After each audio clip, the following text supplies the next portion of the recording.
Hello and welcome to the latest edition of the Tes International Podcast. I'm your host, Dan Worth. Today we're talking with Liz Free, the CEO and Director of the International School Rheintal in Switzerland. We discuss the challenges and opportunities that the coronavirus situation has presented around CPD, building communities both in school and beyond, and how leaders can overcome this to help ensure staff at all levels maintain the connections they need to thrive as educators. Hi Liz, thanks so much for taking part in the Tes International Podcast. Really great to have you as a guest. And I think it'd be nice to start just to understand a little bit more about, your role. Obviously, I understand you moved into a new role during this year, during the pandemic, which must have been quite something. So maybe you can talk us through a bit about that as well. Hi, everyone. I'm Liz. I actually did a podcast back in January, I think it was. It's the last time I was in London, the last time I was in like a major big city and could buy shoes and things. Anyway, but I'm Liz Free. I'm director of the International School Rheintal, which is in Switzerland, in the German-speaking part of Switzerland. And before that, I actually moved in the summer during lockdown. Well, actually, we were open at that point, but during this COVID period. Before that, I was at the British School in the Netherlands, and I was the founding director of the International Leadership Academy. And then before that, I had teachers in the UK and the States.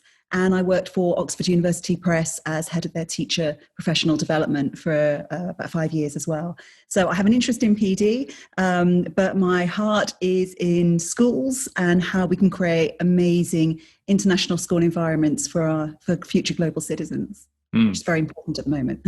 Yeah, absolutely. I mean, that's a fantastic career history. And you've clearly been in a lot of places and done a lot of things, which is great. And I suppose, was this year, though, for you particularly, and again, starting a new role during that pandemic, has that been sort of a challenge like no other? Did you find was it a seriously new set of sort of hurdles to overcome? Well, I talk a lot about the global profession and how the opportunities within our profession are extraordinary. And I've lived all around the world, so I've taken advantage of those opportunities and I've grown professionally. Is it ever simple to move countries, move roles, move your families? No. So there is no kind of norm to that. However, in this period, has it been more challenging than perhaps normal? Then yes, of course it has. We had to find accommodation when we couldn't visit the country. I was interviewed here in Switzerland for the role, and then it was the week the school actually went into lockdown. And in the Netherlands, we'd also gone into lockdown that week. And so it meant that I was able to talk to my family. I have 2 children, my husband, and they agreed to come with me on this adventure without ever having seen the school, ever having seen the country, the part of the country that we were going to go to, whereas normally that would be a little bit different. And so I think that the personal challenges and the complexity has been far more than it would normally be to move internationally, which many teachers and school leaders have experienced this year. But then also in terms of your schools, I was unable to meet the parents face to face. I was unable to meet the students face to face. When I came for my interview with the staff, we had the interview outside in the playground and all the staff were socially distanced and only those that were able to come in. So it was all a bit weird. And I think it's a bit weird for me, but also a bit weird for the school. Yeah, it must be a like you say, a very different way to meet your new CEO in that sort of distance way. I mean, obviously, we can see that it looks like your books have been arrived and unpacked, which is good. Anyone? My husband unpacked them, so goodness knows what order they're in. Alphabetical or? Well, my husband's dyslexic, so he did 1 year when we moved to the Netherlands, he did them in a colour-coded fashion, right. Colour-coded and height. But I think I've moved things on a bit since then. Yeah, excellent. For anyone listening to the audio version, Liz has an excellent bookcase behind her, which is obviously what we're talking about here. So, yeah, I mean, like you said, the challenge there, both the personal, the professional, and for the people you're going to now, you're now working with.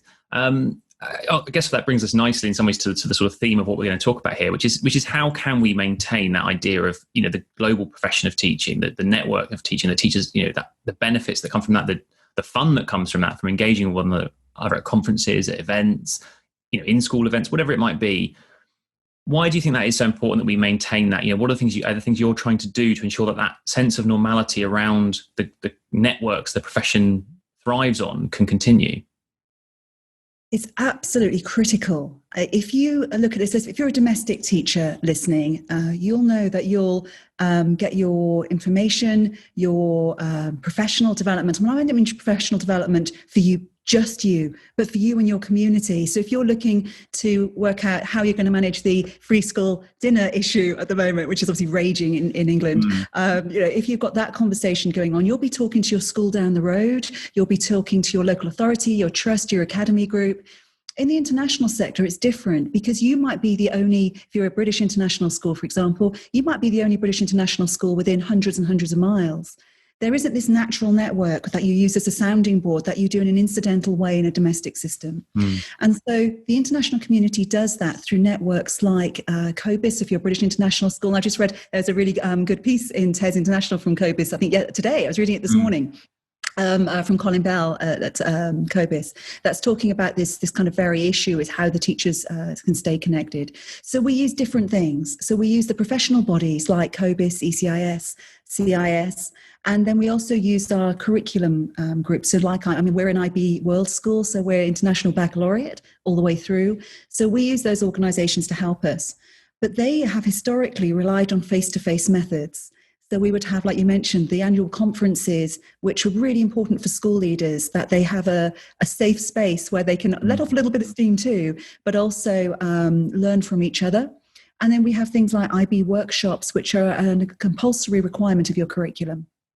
So just day-to-day business, you've got to have a level of connectedness to be able to operate. And we're not even talking about school improvement here. We're not even talking about how do you get your school to be an even more effective school, just to be able to basic operational level. So what I've seen in the last couple of months, and we were just discussing this as a staff yesterday, is initially when we all went into lockdown, there was a steep learning curve about how do we really do blended learning? How do we move, rather than just moving our curriculum online, which won't work? How can we do that in a way that makes sense for students? And so there was a huge amount of learning across the profession and a lot of ways that we were doing that. So I think social media has been a massive resource in terms of use of Twitter, particularly for teachers. That seems to be the main way that people can quickly, if they need to know something, they put something up and say, we're doing this, what are you doing? And I've noticed now, like my IT lead at ISR, he has an amazing network that he's developed across international schools. I think there's about 60 or 70 schools in the network. And they have this like little secret code where they kind of all email each other. They're all on this distribution list. And so it's forced or encouraged, probably both, the community to take ownership of its own learning. And that's a good thing, as opposed to relying on other people like IB or whoever else saying this is the event that you come to and you physically attend. So it's meant that we've had to be quite creative. But the risk is, of course, that we might leave some people behind because it's reliant on high confidence and a degree of skill in this use of technology. Yes, that's a good point, isn't it? That, like I said, it's great to see people organically creating their own networks, but sometimes you do need that thing created for you to go and sort of be forced into an environment or be told things or hear from people you might not hear from, kind of get a different view on something. And if you create your own networks, there's a tendency to self-select, isn't there? An echo chamber somewhat. And okay, that's a big issue in society in general. But do you think how do we balance that then? Or is there ways do you see that is progressing, that people are still finding ways to connect with outside their obvious audience? Or do you think that's something that we need to that needs to develop more? Yeah, it's a really good point. And I think the benefit and the risk of the international community, the benefit is that we're international. If I look at my own school, I've got over, I think, 48, 50 nationalities, a really diverse teaching population. So already with this extraordinary kind of hot pot of education, pedagogies, beliefs about education. And so we're really enriched in that way. I think the challenge going forward is how do we get the best of all worlds? Is we should have our own networks, and replicating that with digital formats and online formats as opposed to face-to-face is useful. And I think we should do that more. I think that's a good thing. I also think that we, just as we are in schools looking at how we can use a range of different mediums for education. And of course, we're not in lockdown at the moment, but the numbers, I mean, we've all been watching, it's the same in England and mainly, across Europe. We're seeing increased countries going into partial lockdown or lockdown. So the chances of that happening here, I'd say, are reasonably high at this point. So we're really thinking about that in terms of our students. And we need the bodies that would ordinarily support us to be doing the same. So the Copuses of the world, the IB. And what we don't want is just trying to take face-to-face content and putting it online. We want deep thinking around how do you engage with professional learning and take the principles. If we talk about being a research and evidence-informed profession, what do we know about adult professional learning for impact?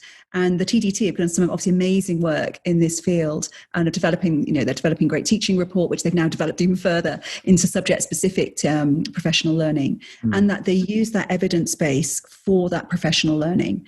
And they need to move quickly because we're doing it already. Now, I've had all of my staff this year. Nobody is flying anywhere. Like many schools, we've put a block on all travel. And so we're now moving our staff onto IB workshops. All of them are now online. In the past, everybody hated them and didn't want to do it because they wanted the face-to-face experience. But what we're now seeing is that I think there's a bit of a change of mindset as well. So I actually start mine. I start mine today. So I think leading by example as well. So I'm going to give it a go and make sure that I invest in it in the way that I would if it was face-to-face. That I give it the time, that I give myself and my staff the permission. And we've been talking a lot about that, about, should staff be in school or not in school when they're engaging in online learning? Yeah, well, that is a very question. And we talked about this, didn't we, just before we started recording? And you were saying about that sort of balance of staff.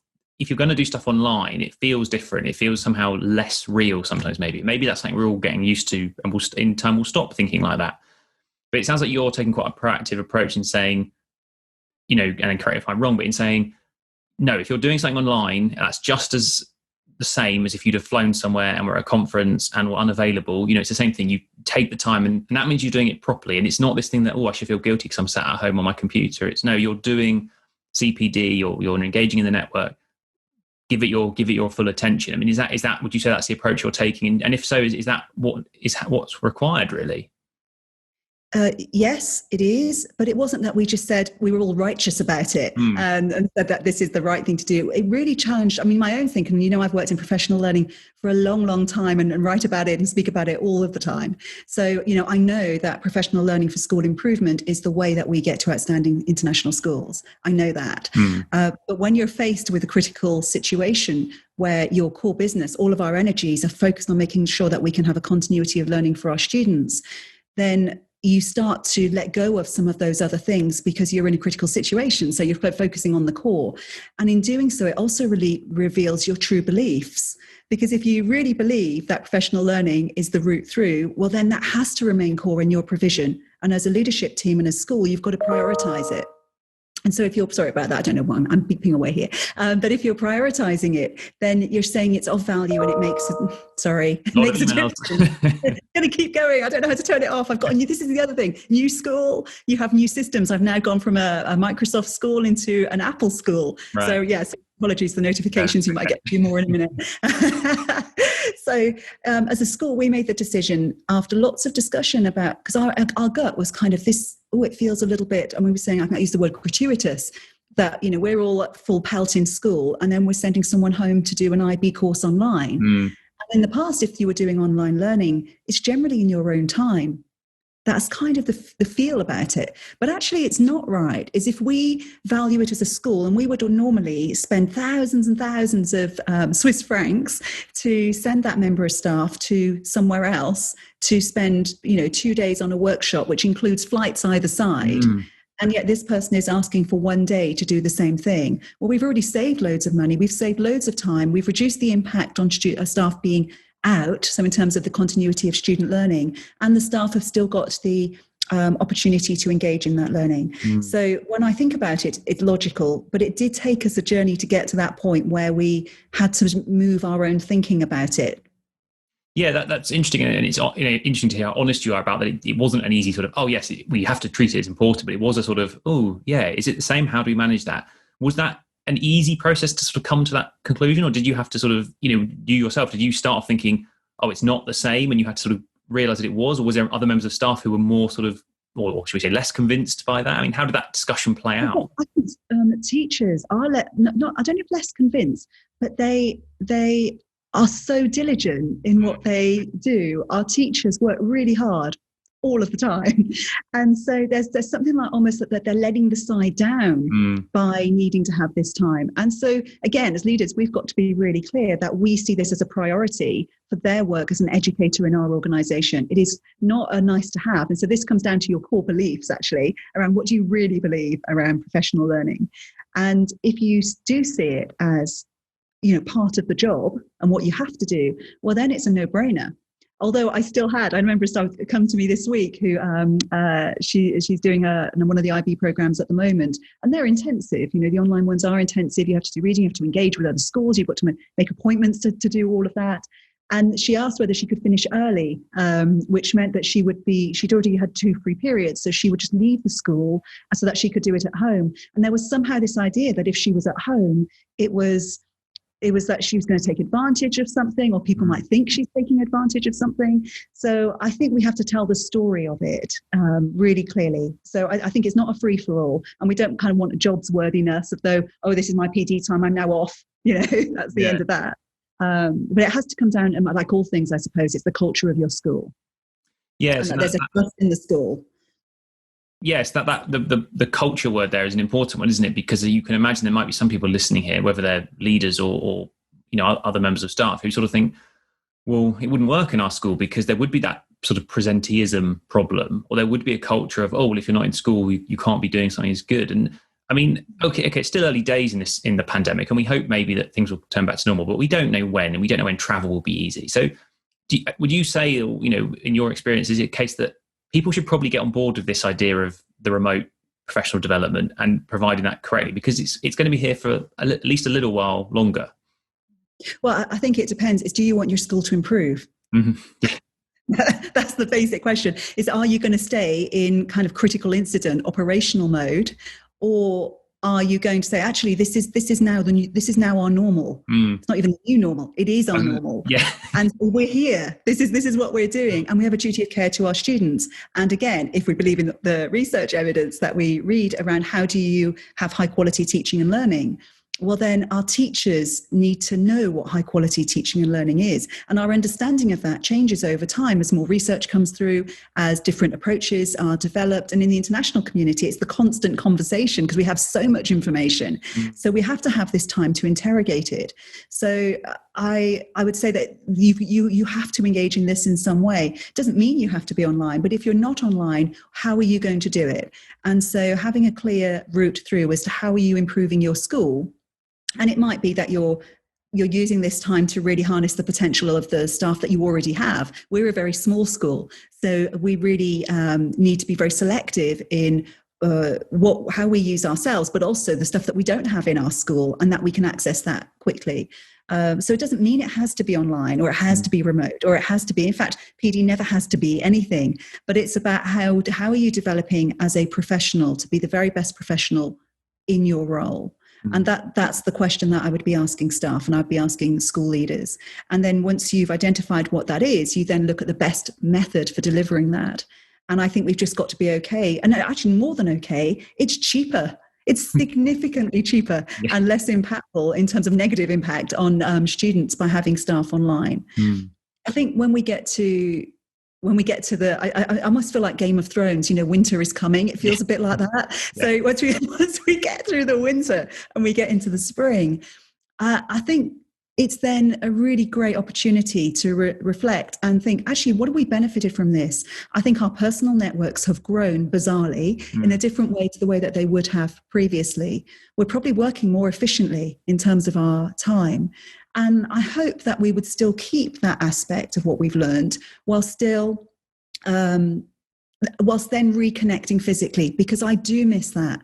As a teacher and a school leader, director, I've missed the fact, I would normally be at the leadership conferences a couple of times a year where I'd be with other leaders, school leaders and thinkers in education. And I use that time, you talk about mental health and well-being, to have that step aside from the operational where you go. And that's how I kind of fill up my well of reserve. And that does concern me a little bit. It's about how are we doing that as a profession? How are we looking after the leaders in our schools? Yes, I was going to ask you about that. Imagine a world where suddenly travel is open again and everyone's like, oh, fantastic, conferences. And some member of staff comes to you and says, oh, I really want to go on this 3-day conference and I have 2 days flying and it will cost us this much. And do you think, will you look at that and go, oh, yeah, but we could do it online and save all the money and you'd be... I'm going to, yeah. It's the truth. But the benefits of face-to-face, of that kind of other stuff, networking, again, is it going to be just become more of a balancing act about the ones that more judicious choice of where staff go and for how long for? Yeah, I think that's exactly it. And I think it's going to be, we're going to interrogate it more, particularly from the IB point of view. I think IB programs are extremely expensive comparatively compared to others that do similar kind of things. Of course, they're obligatory. So there's always this feeling that you've got to do it. And do you really get that return on the quality of some of them? Some of them, yes. And some of the feedback I get from both my staff here in the Netherlands and when I was in the States as well, is that actually some of them have not been as good as perhaps they could be.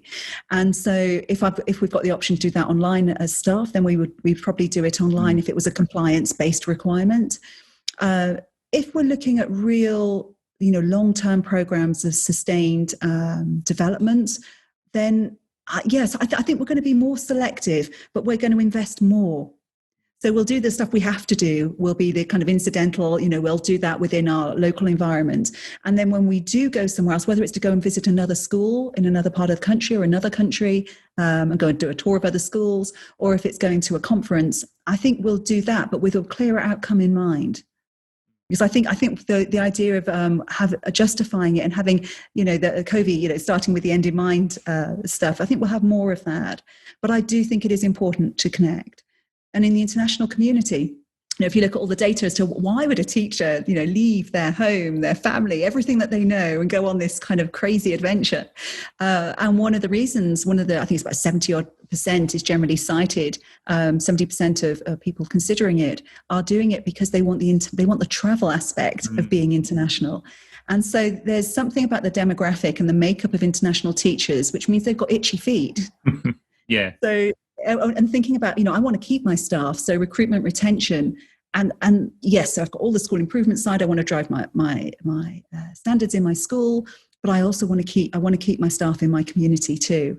So I think it's probably going to be a negotiation, but it will be a really great conversation about what do we do and why do we do it, and what don't we do and why are we not doing it. Yeah.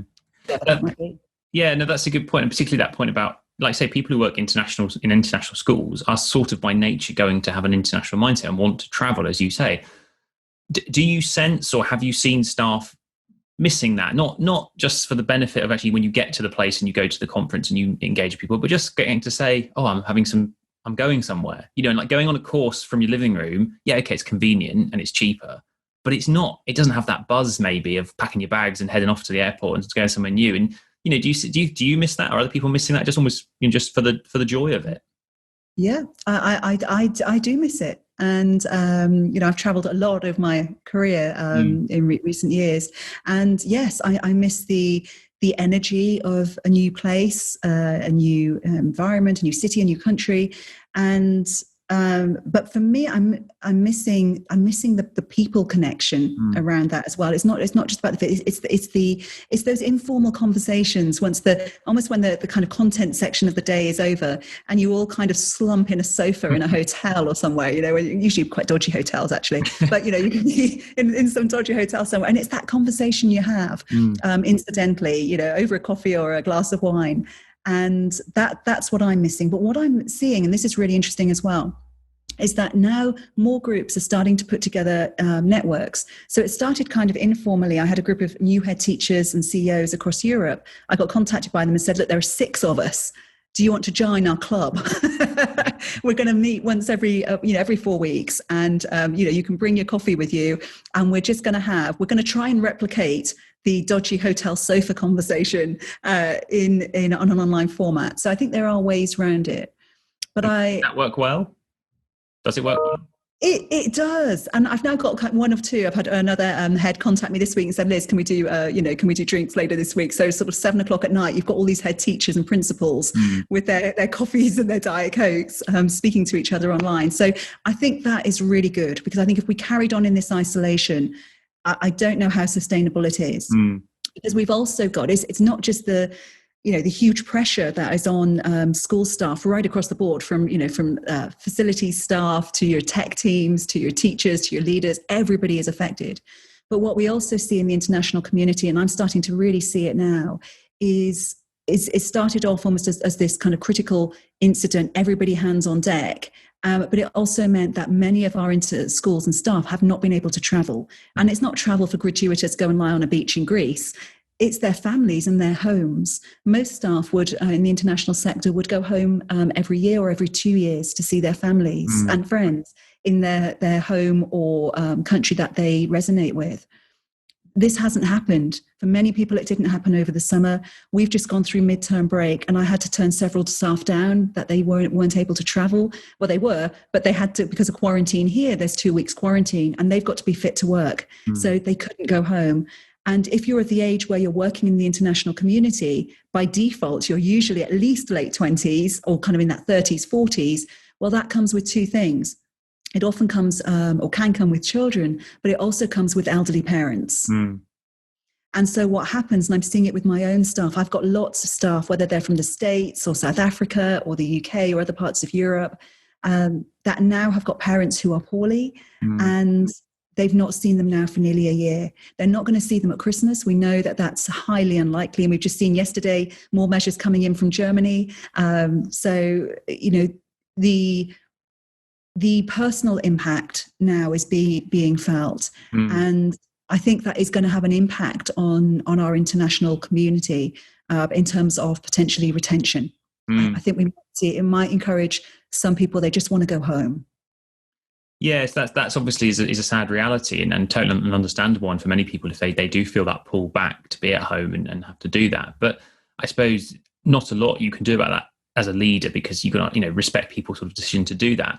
But one strand of that strikes me is it must be quite hard, and maybe this is where those networks with other leaders, particularly for like yourself, help, is doing that, turning those requests down, having to look someone in the eye and say, "I'm sorry, you can't go back." That must be very hard to do when you know that their request is genuine and it's meant with, there's a real need for it. But obviously you've got to balance the school's needs as well and the pupils' needs.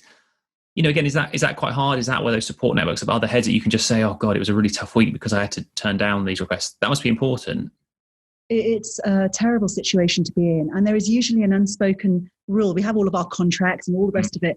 But in the international community, we all know that if you've been in the community for some time, at some point, you are going to be faced with a situation where you need to leave. You need to be with something critical has happened within a family or friendship group.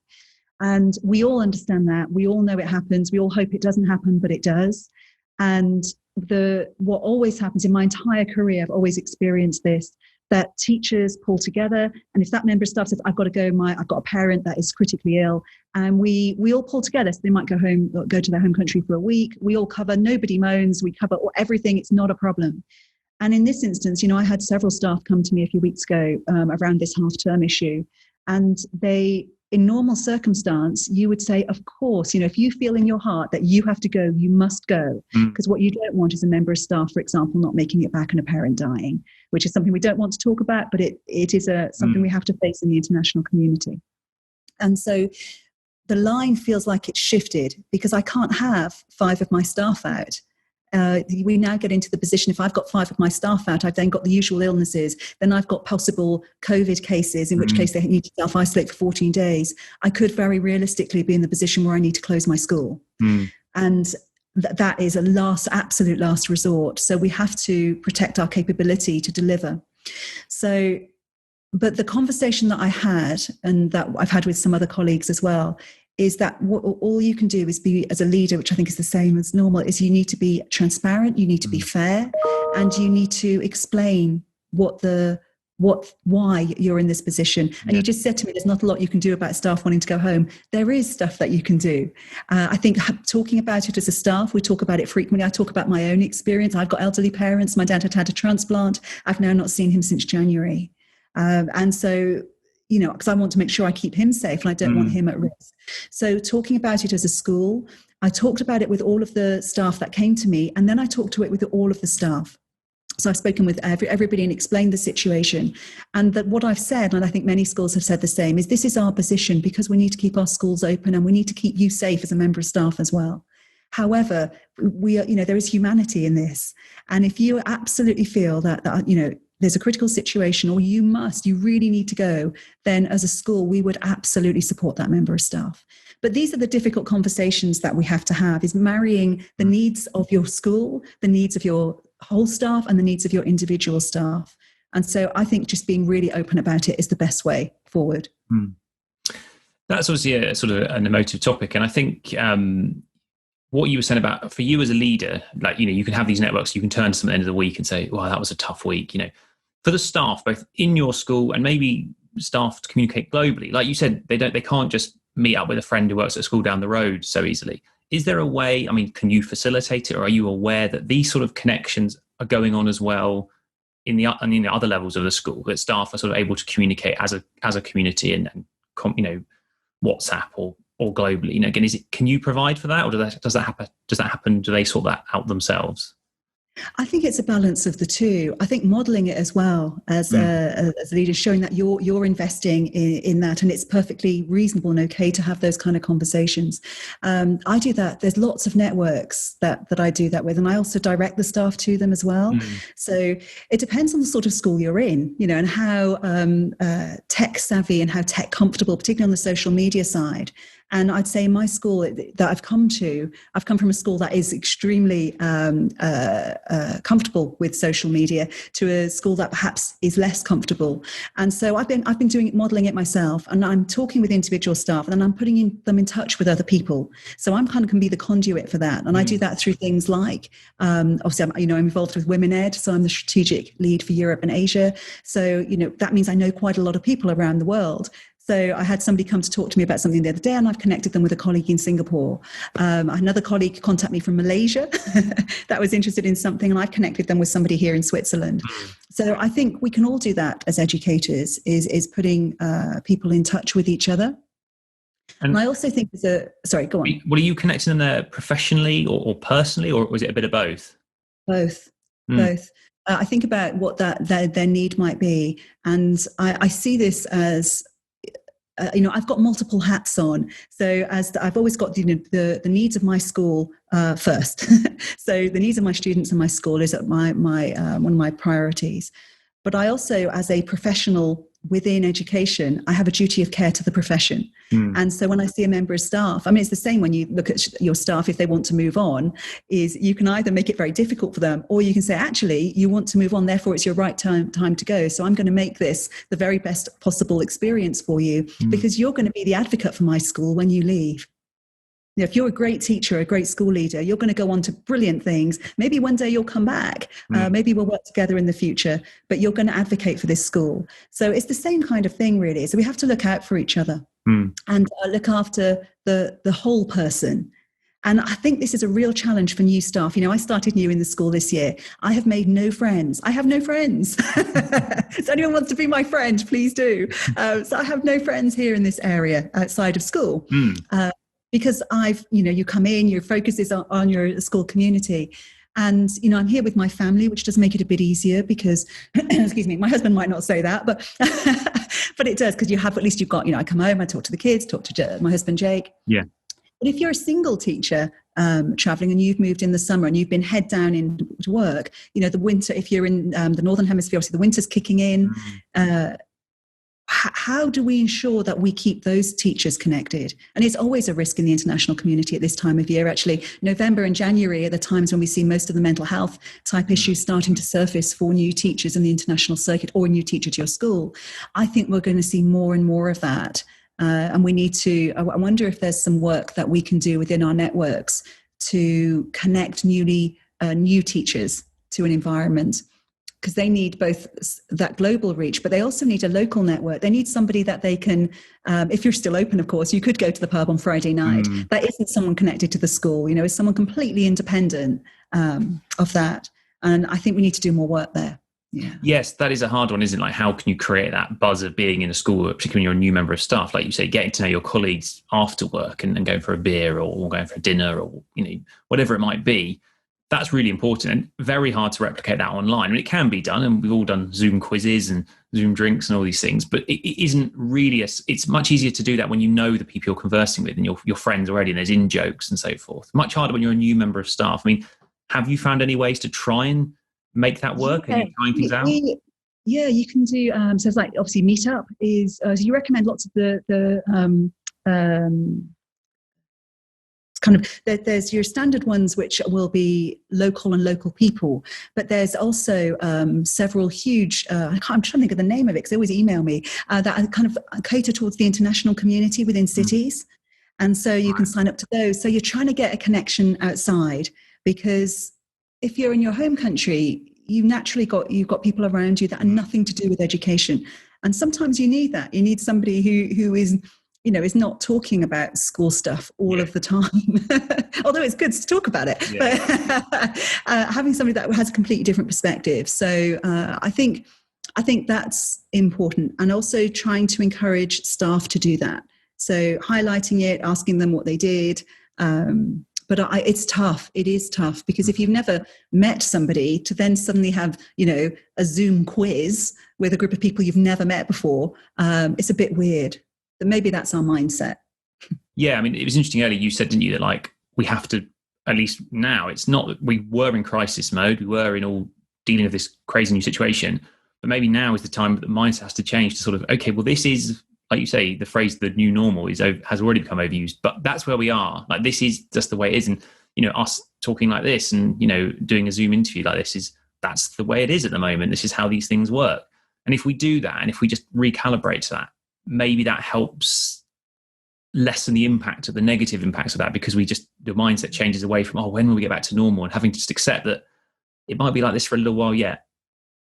How has it been in Tes? Because obviously that's a different working environment. So if you had new staff, obviously you must have had new staff start since the kind of lockdown in this COVID period. And how have you integrated them into your teams? Yeah, well, it's a good question. We've done things like, you know, we sort of arranged for people to call them on Zoom and have like one-to-one chats to get to know people in the way that you might meet someone new in the office, and, you know, they'd be introduced to you and you'd have a quick chat over a cup of coffee or something. It's a bit like that, like just chatting on Zoom. And I would say it works pretty well. You know, you can have a bit of a chat and get to know someone. And obviously the more you do that, the more you get to know them. And we talk a lot on, you know, Slack and so forth as well. And so again, it helps when you've met the person face to face to then be able to message them and say, oh, can you sort that out, and so forth.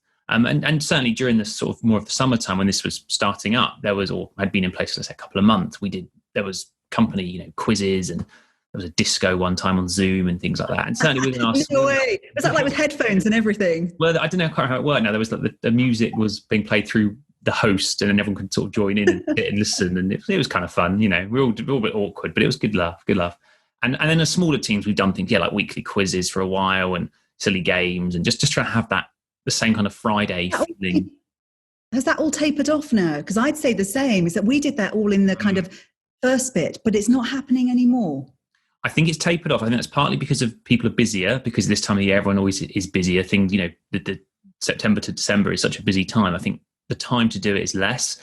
And I think, yes, the impetus to do it has dropped somewhat. However, I think people know it's important. Like, we were actually, you know, our team were going to do one today, and because of circumstances of people suddenly being off and having lots of work to do, we've had to postpone it. But I think everyone knows it's important, and it won't get forgotten about. It will happen. It might be next week, it might be next Friday, for example. But it feels like, to me anyway, it feels like it's important, and we know it's important, because you can't spend 3-4 weeks relentlessly working and not having that social interaction with your colleagues.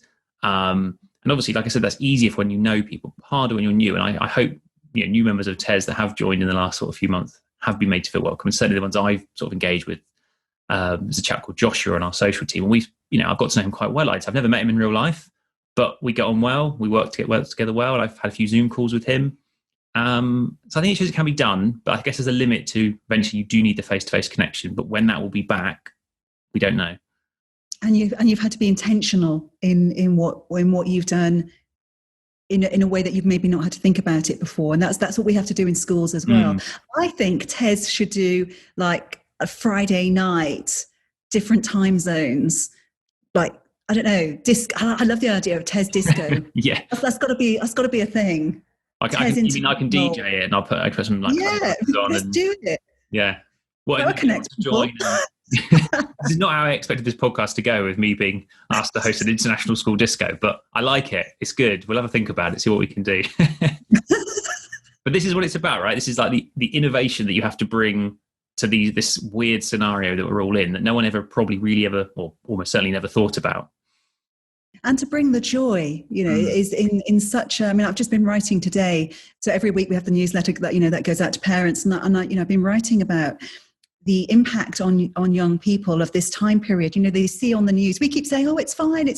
We've got this, it's okay. But then this week our staff started wearing masks in the corridor. It's a requirement here. Things are changing. They're hearing the news. And so there's this real volatility around us. It's almost palpable. And so trying to find ways to acknowledge that and still bring some pleasure and laughter and joy is important. And it made me laugh. I was reading a Tes article this morning from the teacher who'd written about the school band. Yes. That's the kind of thing we need. And that made me laugh about, if anyone's not read it, you need to go and search, the Tes article on the on the school band and design technology teachers particularly, which I thought was interesting. Yeah. But anyway, I thought that was a really good example of, and we do that in international schools as well, probably more so because the school does become your social hub as well as your work hub. And so finding ways to have the school band and let everybody, whether they're very talented in that or not, but just have joy in being, we need to do that. Yeah, maybe we should have an international school band competition as well, and everyone can submit. Let's do it. We can. Oh, we've hatched an amazing plan today. This has been time well spent. Yes, and this is proving the value of online networking and communication, which is great. You've got your Tes International Awards coming up. You should have an option for you should have best staff band. Yes, I think that's, and then the winner can play worthy of an award. Whenever we host a real event again, we can have the band can fly over and play and live out their dreams of rock and roll stardom for one night. That sounds good. Yes, they could even play at the event. That would be amazing. How good would that be? I think that's a perfect sort of moment of hope and wonder to end on there. And that's a really nice idea. Brilliant. It's been great fun. I love the Tes podcasts. I think, again, it's a way that we can stay connected with each other and to profile our international community as well. So thank you. No, thank you. I know there's a teacher in Dubai, for example, who said he listens to it on his drive to work when there's a new one that comes out. So again, it's nice that, that connection can still take place in that way, and ideas and thoughts and little vignettes of international school life can sort of be passed around like that, which I think is really important. So great to have you involved, and I look forward to speaking again in the future, no doubt. Stay safe, everyone.